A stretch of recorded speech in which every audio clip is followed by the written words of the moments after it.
দিলীপ ঘোষের পাশে কাউকে দরকার নেই। দিলীপ ঘোষ একাই আছে, আর দিলীপ ঘোষের সঙ্গে তার পার্টির কর্মীরা আছে। ঠিক আছে না? উনি ওনার মত বলেছেন, ঠিক আছে, প্রত্যেকে বলছে। উনি যদি আমার বিরোধিতা করতেন তো কী হতো? দিলীপ ঘোষকে কে কোন ঠাসা করবে?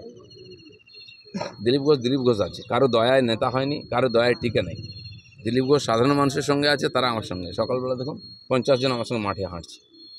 তো কি আমি কি দিয়েছি ওদেরকে? আমি এসেছি আজকে আমার কর্মীরা আনন্দের সঙ্গে, যারা কোনোদিন উঠে না, 6টার সময় এসে রাস্তায় দাঁড়িয়েছে। আর এইভাবে লড়াই করে আমরা পার্টি দাঁড় করিয়েছি। নমস্কার, আমি দেবজ্যোতি। আমার আজকের প্রতিবেদনে আপনাদের সকলকে স্বাগত জানাই। প্রতিবেদনের শুরুতেই একটা বক্তব্য শুনলেন।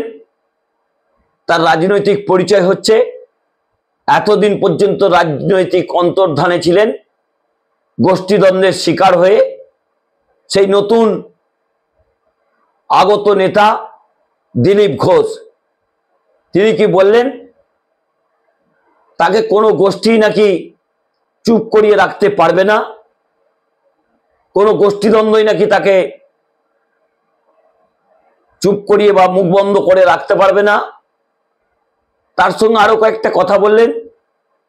দিলীপ ঘোষের কাউকে দরকার নেই, অর্থাৎ রাজ্য সভাপতি সুকান্ত মজুমদার যদি নতুন করে আবার 26 পর্যন্ত থাকেন, তাকেও দরকার নেই। শুভেন্দু অধিকারীকেও দরকার নেই। তার শুধু দরকার ভারতীয় জনতা পার্টির কর্মীদের। সেই বক্তব্য তিনি আজকে রাখলেন।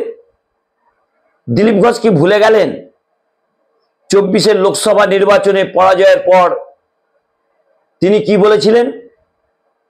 তিনি বলেছিলেন শুভেন্দু অধিকারী যেভাবে তাকে মেদিনীপুর থেকে একেবারে দুর্গাপুর আসানসোলে পাঠিয়েছিলেন, তাতে তার রাজনৈতিক কুবুদ্ধি পরিষ্কার হয়েছে।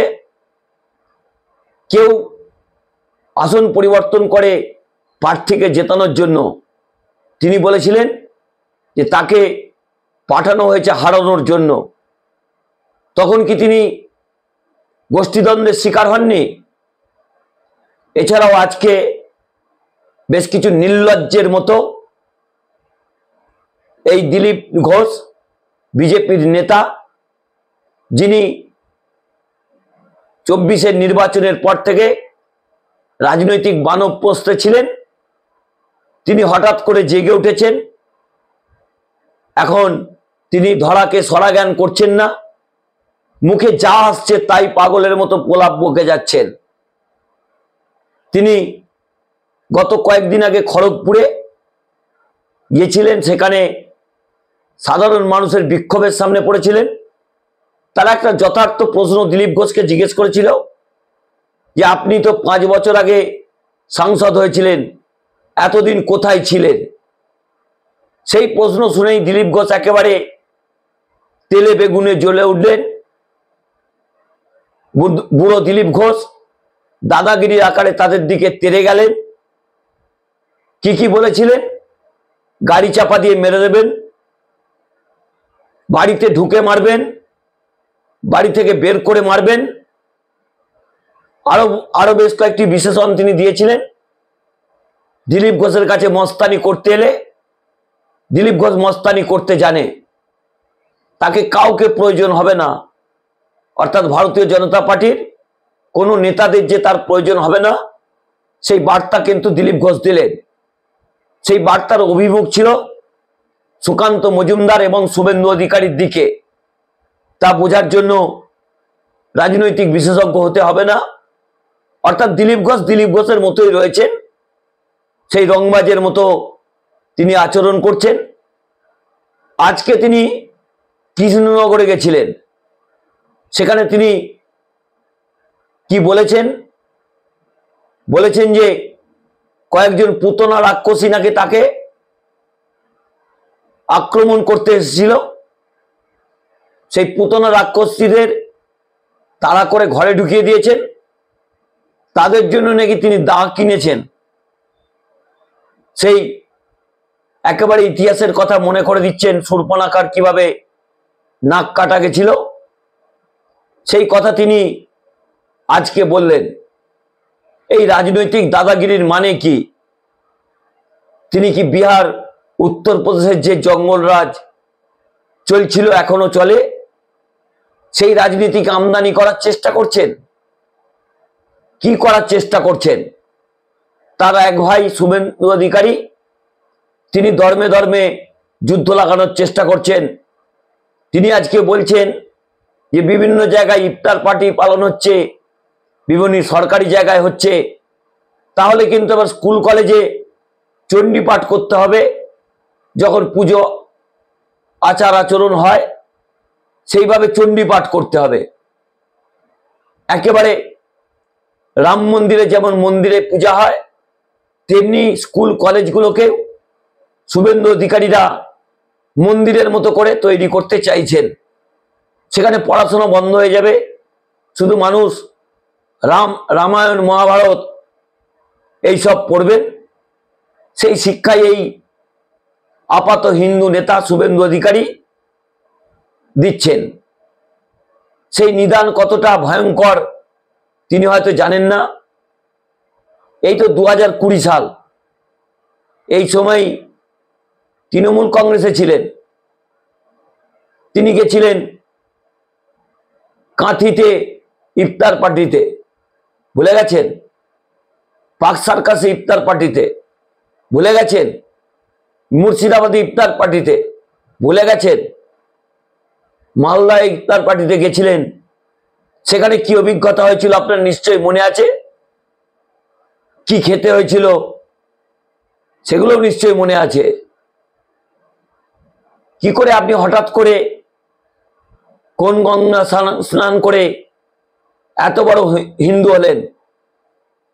আর তো আপনি তো কুম্ভে গেছিলেন, কুম্ভেও তো অর্ধ স্নান করে চলে এসেছেন, নাকটা ডুবিয়ে পুণ্য অর্জন করতে গেছেন।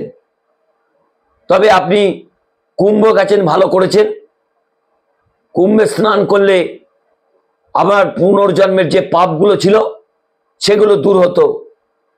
কারণ রাজনীতি করতে যেভাবে দল ভাঙিয়েছেন, যেভাবে বিভিন্ন ধর্মের উস্কানি দিয়েছেন, যেভাবে বিভিন্ন রকম আর্থিক অনিয়মে জড়িয়েছিলেন, সেই পাপগুলো তো আপনার শরীরে এখনো আছে। এখনো তো সারদা এবং নারদা কেলেঙ্কারিতে আপনার খাড়া ঝুলছে।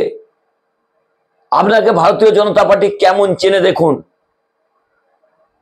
সমস্ত রাজনৈতিক নেতা যারা তৃণমূল কংগ্রেস থেকে গেছিলেন, তারা উচ্চ আদালত সব জায়গা থেকে তারা ক্লিন চিট পেয়েছেন। কিন্তু আপনাকে এতটাই অবিশ্বাস ভারতীয় জনতা পার্টির নেতারা করেন, এই দুটি মামলা থেকে এখনো পর্যন্ত আপনাকে নিষ্কৃতি দেয়নি। কারণ আপনি যে কত বড় রাজনৈতিক পাল্টিবাজ, যে ভারতীয় জনতা পার্টি এই রাজ্যে আপনাকে নেতা তৈরি করেছিল, ভারতীয় জনতা পার্টির পুরনো নেতাদের আপনি একেবারে ঘরে ঢুকিয়ে দিয়েছিলেন, গোটা রাজ্য জুড়ে আপনি চষে বেড়াচ্ছিলেন। আপনার চোখ বসানো ছিল স্বরাষ্ট্রমন্ত্রী অমিত শাহের কপালে। অমিত শাহ সেই কপালের চোখ দিয়েই পশ্চিমবঙ্গকে দেখতেন, অর্থাৎ শুভেন্দু অধিকারীর চোখ দিয়েই পশ্চিমবঙ্গকে দেখতেন। কিন্তু পশ্চিমবঙ্গের যে ভঙ্গুর সাংগঠনিক অবস্থা, দ্বৈনসার রাজনৈতিক চেহারা, তা কিন্তু পরিষ্কার হয়ে গেছে এই অমিত শাহের চোখে। তাই তার কাছে বারবার গিয়েও 100 কদিন পরে আপনি দেখা করতে পেরেছিলেন, সেও তো আপনাকে খুব একটা সময় পর্যন্ত দেননি। আপনি রাজনৈতিক নেতা পরিবর্তন করে ফেলেছেন। আপনি তো যে ডালে খুশি হবেন, যে ডাল শক্ত সেখানে যে ধরবেন, এটাই তো আপনার রাজনৈতিক চরিত্র। রাজনৈতিক গোষ্ঠীদ্বন্দ্ব কোন জায়গায় দেখুন।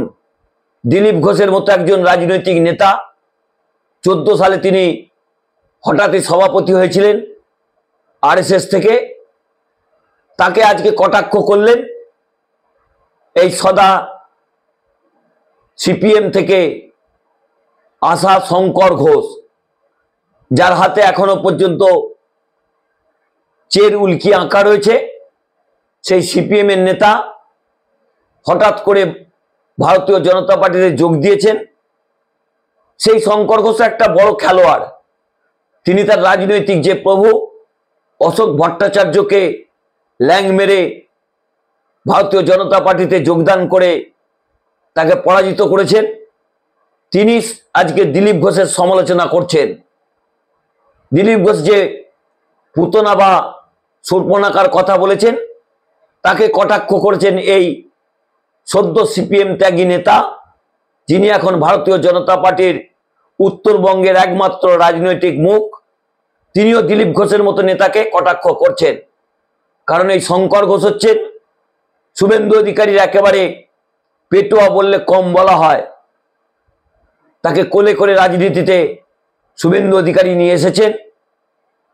সেই শুভেন্দু অধিকারীর রাজনৈতিক শিষ্য তিনি দিলীপ ঘোষকে কটাক্ষ করছেন। তাহলে বুঝতে পারছেন গোষ্ঠীদ্বন্দ্ব কোন জায়গায়।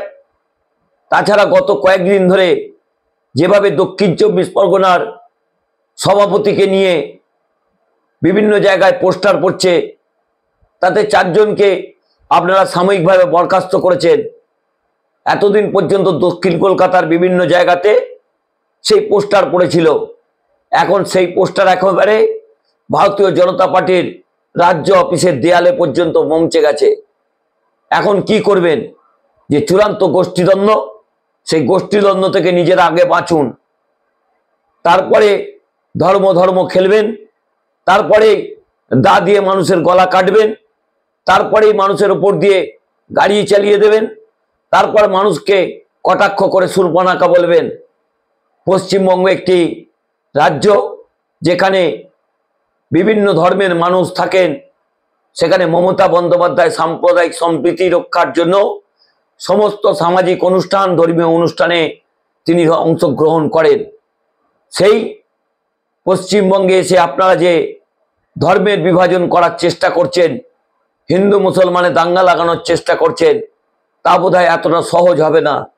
আপনাদের যে আশা নবান্ন দখল করা, কারণ আপনাদের যে গোষ্ঠীদ্বন্দ্ব, যদি কোনো কারণে লাইট অফ করেও আপনারা নবান্ন দখল করতে পারেন, তাহলে নবান্নের ওই 14 তলাতেই আপনাদের শুভেন্দু অধিকারী, দিলীপ ঘোষ আর সুকান্ত মজুমদারের মধ্যে মারপিট শুরু হয়ে যাবে, কে চেয়ারে বসবেন।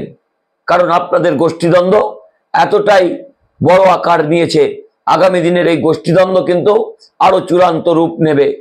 নমস্কার, আমি দেবজ্যোতি। আমার এই পর্বটি ভালো লাগলে চ্যানেলটি সাবস্ক্রাইব করে বেল আইকনটি ক্লিক করে আমার পাশে থাকবেন। শুভরাত্রি।